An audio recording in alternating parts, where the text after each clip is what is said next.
appuntamento dove il carnevale è una tradizione ormai da decenni e noi abbiamo continuato a mantenerla come tradizione, la vogliamo istituzionalizzare. Voglio ringraziare anche la sensibilità che ho ricevuto da parte dell'assessorato al turismo e del presidente dell'ARS per un contributo che sicuramente ha aiutato moltissimo. Se non ci fossero state però queste due associazioni, con l'entusiasmo che hanno creato all'interno dei loro gruppi e quindi i giovani, noi oggi di tutto questo non potremmo raccontare. Quindi grazie all'associazione La Smania Addosso per il carro,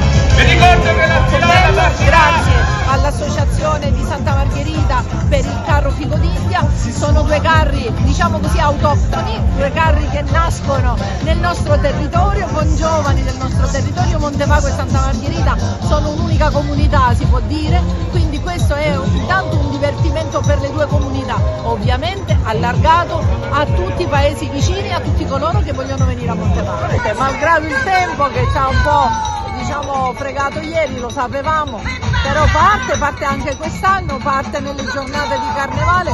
Voglio ringraziare in particolar modo l'assessore Russo per il grande lavoro che ha fatto. Ci saranno 3 giorni di sano divertimento come ogni anno.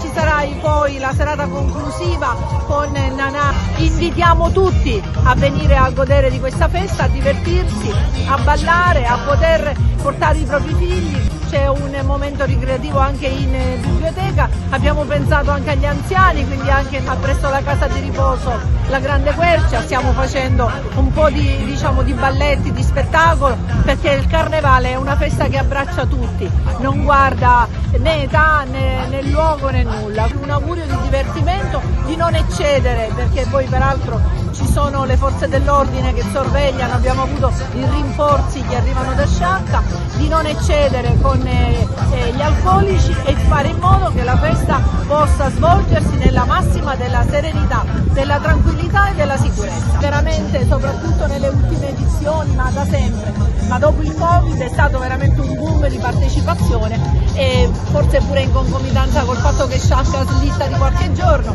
quindi diciamo oggi siamo una buona alternativa a Sciacca, poi ci sarà Sciacca la settimana prossima a cui auguriamo un altro splendido carnevale.